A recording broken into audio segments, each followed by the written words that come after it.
One নবী ওয়াল মুরসালিন war রাসূল, এই দিনের পরে না কোনো নবী থাকবে যেহেতু এটা পরিপূর্ণ দিন, না কোনো মাসআলা থাকবে যেহেতু এটার ভিতরেই পরিপূর্ণ মাসআলা, না কোনো অসাম্প্রদায়িকতা থাকবে কারণ এই দিনই সম্পূর্ণ অসাম্প্রদায়িকতার ধর্ম, না কোনো কিছু থাকবে, সব কিছু আল্লাহ সুবহানাহু ওয়া তাআলা এই দিনের ভিতরে দিয়েছে।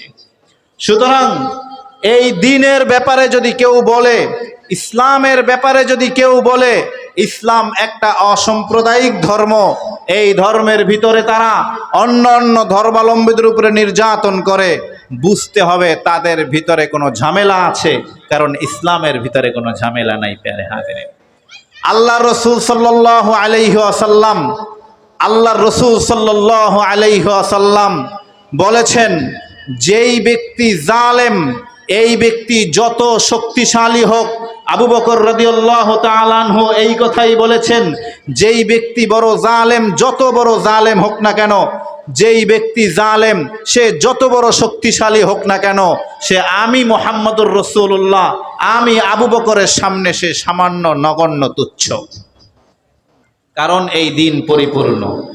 আর যেই ব্যক্তি যত ছোট মাজলুম হোক অথবা মাজলুম হোক, সে যত বড় দুর্বল ব্যক্তি হোক, আবু বকর রাদিয়াল্লাহু তাআলা আনহু বলেন, আমি তার কাছে সবথেকে বেশি ঋণী এবং তাকে আমি সবথেকে বড় ভয় পাই। সুতরাং ইসলামের বিভিন্ন সাইড, বিভিন্ন লাইন থেকে আলোচনা করা যায়। প্যারে হাজিরিন, একটাই শুধু আমি বুঝাইতে চাই যে ইসলাম হলো সর্বজনীন গ্রহণযোগ্য একটা ধর্ম, যেই ধর্মের ভিতরে কোনো ধরনের স্বজনপ্রীতি বা অসাম্প্রদায়িকতা নাই। প্যারে হাজিরিন, কোনো ধরনের অসাম্প্রদায়িকতা নাই।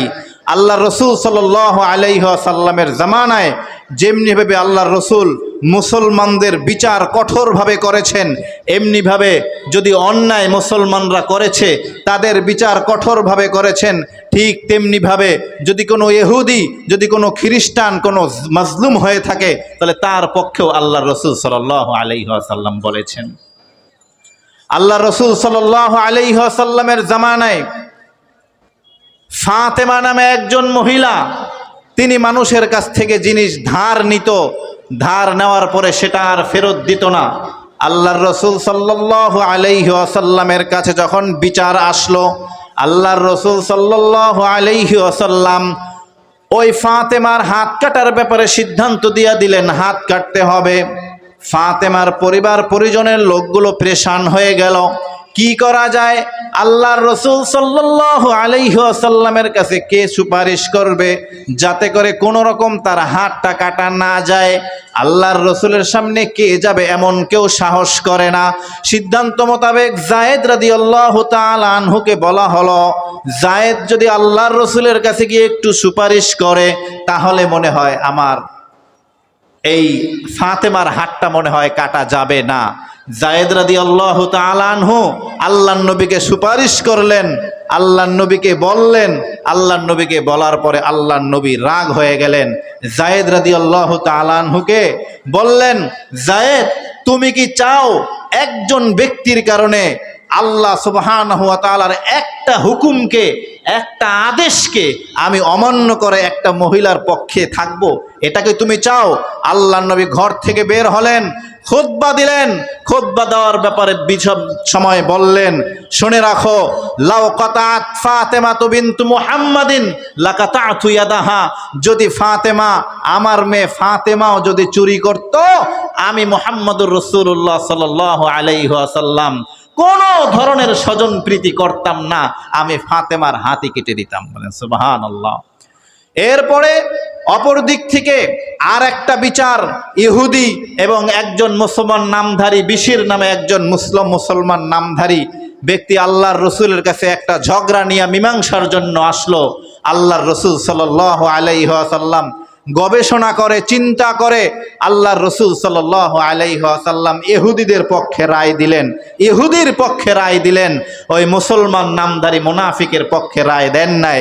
আল্লাহর রসুল সাল্লাল্লাহু আলাইহি ওয়াসাল্লাম তার দিন যে পরিপূর্ণ, ইসলাম যে পরিপূর্ণ।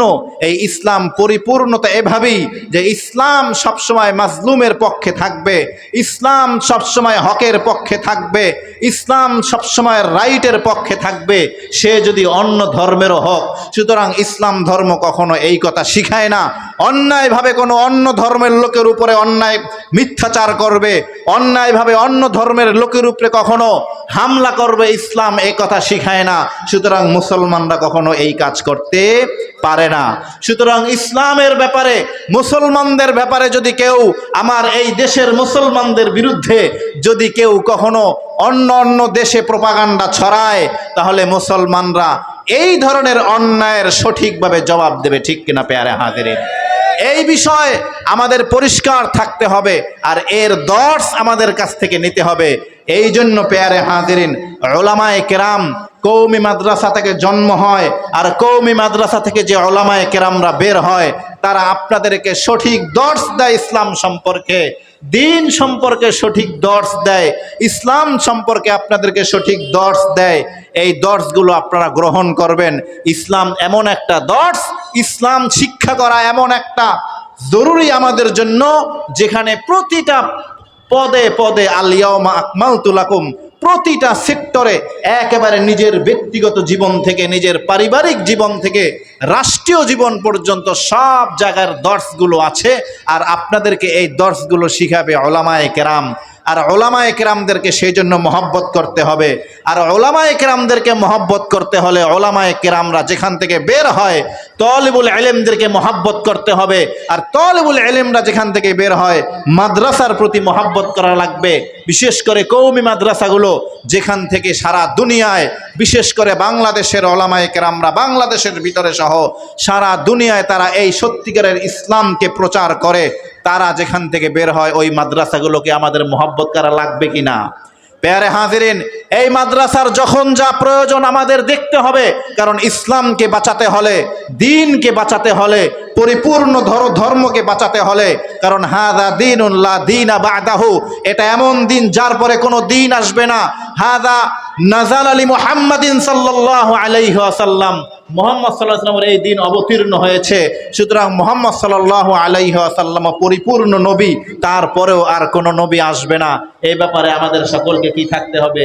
সতর্ক থাকতে হবে। আল্লাহ সুবহানাহু ওয়া তাআলা আমাদের সকলকে বুঝার এবং আমল করার আর মানার তৌফিক দান করেন। আমিন। ওয়া আখির দাওয়ানা আলহামদুলিল্লাহি রাব্বিল আলামিন। আমরা ইনশাআল্লাহ শেষ